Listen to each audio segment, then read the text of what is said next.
Paris original, en tout cas Paris réussi, c'est une certitude. Paris, capitale du trail, l'instant d'un week-end, les 16 et 17 mars dernier, l'Éco-Trail de Paris fêtait donc sa 6e édition.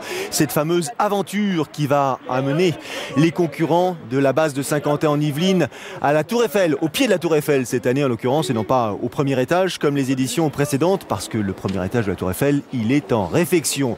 80 km à travers les forêts de l'ouest parisien, un regard un tout petit peu décalé sur cette discipline qui a pour habitude d'emprunter les chemins, les montagnes et autres environnements un tout petit peu moins urbains.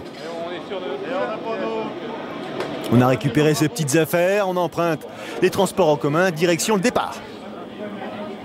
Il y a des superbes forêts sur Paris. Quand on ne vient pas de Paris, on s'imagine que c'est que de l'urbanisation, qu'il n'y a que des maisons, qu'il y a de la circulation. Puis on trouve des forêts qui sont magnifiques avec des chemins beau, très bien. Ça change de notre paysage, c'est sympa. Beaucoup d'arbres, c'est bien. Beaucoup de curiosité, en tout cas pour ce qui concerne les habitués du trail. Paris est devenu un rendez-vous phare de la saison. Ambiance festive, ambiance fraîche. Également, les conditions météo ne sont pas forcément très favorables. Mes motivations, c'est pour me faire plaisir, essayer de déjà terminer, bien sûr, et puis essayer de faire autre chose que la routine, donc faire partie d'un peu de quelque chose de pas ordinaire. Voilà. Base de Saint-Quentin en Yvelines. Quelques minutes avant le départ, le coup de canon sera donné à midi. Direction la capitale, direction la Tour Eiffel. Pour ces aventuriers, 1410 compétiteurs inscrits sur ce parcours long de 80 km.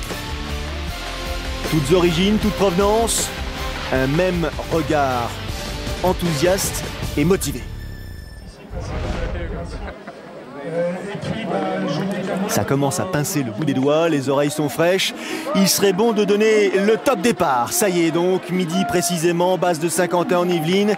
Et c'est parti pour une promenade à travers 16 communes qui va emmener encore une fois tous ses concurrents, plus de 1400 cette année, jusqu'au pied de la Tour Eiffel. L'occasion pour ceux qui ne connaissent pas effectivement les environs de l'ouest parisien, de traverser les forêts comme celle de Meudon, de Saint-Cloud, de Ville-d'Avray, de croiser le parc de Versailles et autres. Certains vont prendre le temps de la visite, d'autres vont tenter simplement de taquiner le chrono.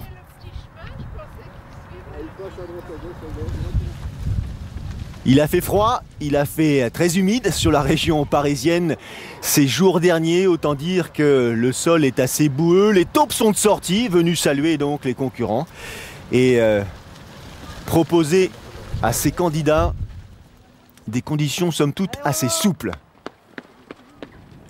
Pour ce qui concerne les habitués, ceux qui depuis maintenant quelques années enregistrent les victoires par-ci, par-là sur les différentes épreuves de la saison, ils ne sont pas présents, ceux que vous avez l'habitude de croiser d'habitude. Les Breuil, Claverie, Antolinos, Ego sont absents sur le flanc, blessés ou en cours de récupération. Ils ont débuté la saison un tout petit peu plus tôt. On se souvient de la victoire de Manugo sur la Saint-Élion. Et donc, ils n'ont pas pu s'engager ici sur l'Éco-Trail de Paris, 6e du nom. Il y a donc une opportunité à saisir pour ceux qui d'habitude se voient barrer le podium, ou du moins l'accès au podium, par ces cadors. Et parmi ces candidats possibles à la victoire, un nom, un seul, ou presque, vient tout de suite à l'esprit: Sylvain Court. Rapidement en tête, on va retrouver un groupe de 4, 5, 6 candidats. Rythme soutenu, des Espagnols qui sont venus aussi en nombre ici pour tenter leur chance. Il y a parmi les Espagnols Aitor Leal Ires Torza, vainqueur de l'Ultra Trail du Heimlac, 167 km de long. Il y a aussi Pedro Hernandez Sanchez.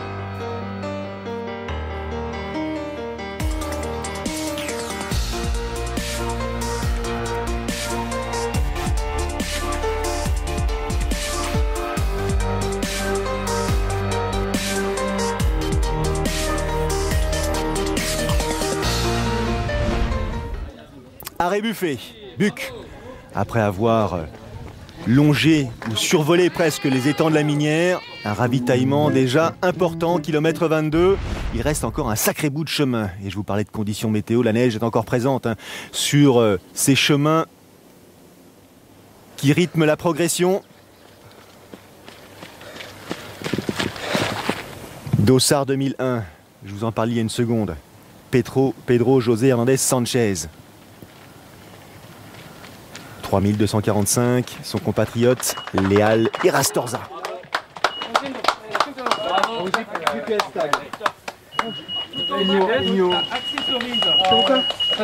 Attendez, contrôle. Contrôle les affaires. Couverture de survie. Non, rien. Couverture de survie. Ok. Le bandeau résistant. Domaine de Saint-Philippe, kilomètre 43. La mi-parcours est dépassée, vérification du matériel obligatoire. Sylvain Court, après cet nouvel arrêt, en profite justement pour prendre l'initiative et accélérer un tout petit peu plus tôt que les autres. Sylvain Court, vice-champion de France du Trail Tour National Long en 2012, qui jusqu'à présent ici n'est pas réussi à monter sur la plus haute marche du podium, un abandon l'an passé pour insolation, imaginez-vous, l'insolation en 2012, le froid polaire presque en 2013, et en 2011 il avait été forfait puisque Sylvain Court, militaire de carrière, en l'occurrence commando parachutiste, était en mission à l'étranger.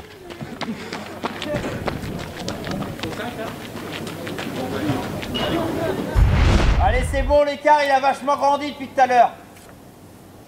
À l'aise visiblement. Surtout très en confiance. Là-bas, il est très loin, c'est bon, tu t'en occupes pas. Il est coriace, hein?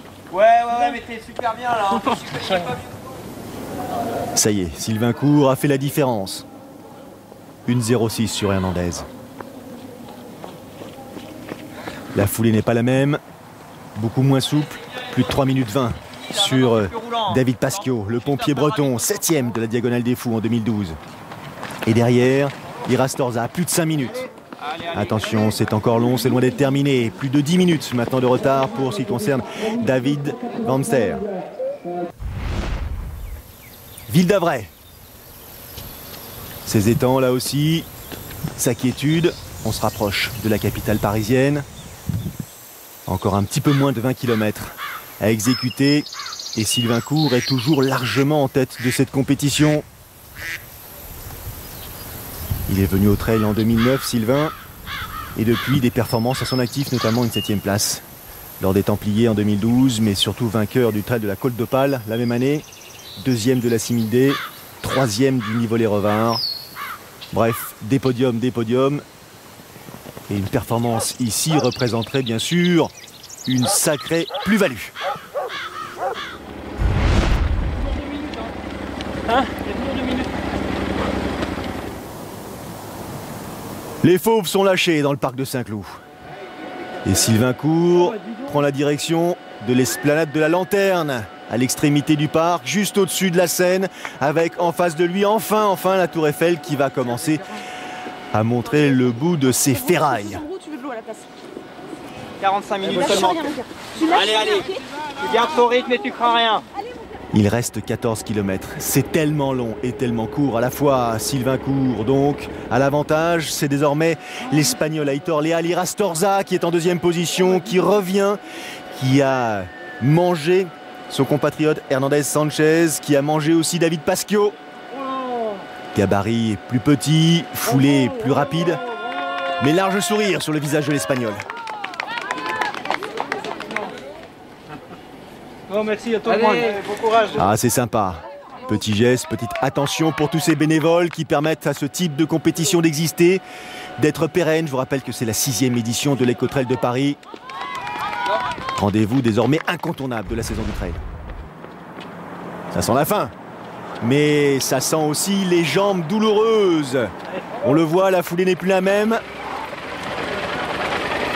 Il faut faire des efforts supplémentaires, essayer d'évacuer justement ces difficultés physiques qui se font de plus en plus présentes.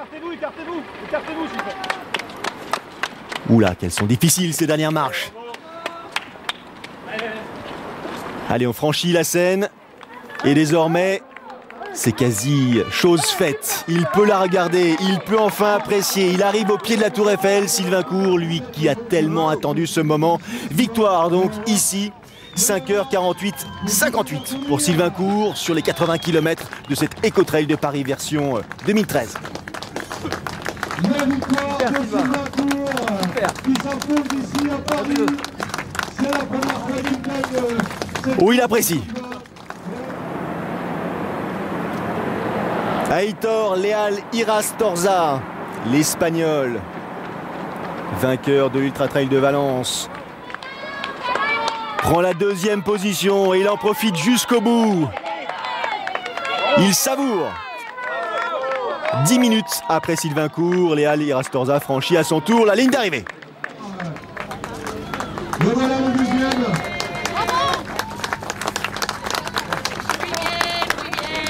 Muy bien.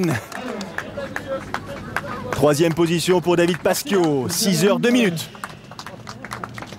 Bravo. Effort intense, hein. Impressionnant de la part de tous ces candidats. Voilà, avec le petit, Sur les 1410 au départ, 1346 vont franchir cette ligne d'arrivée. Ah bah, on va dire que ouais, je me sentais mieux cette année. Ouais. La dernière, j'ai beaucoup souffert de la chaleur. Ouais, cette année, on va dire que c'était plus mes conditions. Bon, après, ce qui était difficile, c'était la boue dans les chemins, sans cesse des appuis fuyants. Donc, c'est vrai qu'on y laisse beaucoup d'énergie. Je savais que la dernière partie était roulante, malgré que j'avais des jambes qui étaient, excusez-moi du terme, défoncées. Là, j'étais vraiment dans le dur, mais voilà, je voulais m'accrocher parce que je voyais la Tour Eiffel au loin et voilà, je voulais vraiment rien lâcher. Et voilà, ouais. Pizza, bière, c'est le menu de Sylvain Court après le franchissement de cette ligne d'arrivée. Pour reprendre des couleurs, elle en a sur le visage. Laurence Klein s'est imposée chez les femmes. Super performance, 6h14-33 pour l'ex-marathonienne qui s'est dédiée à l'Ultra Trail cette année.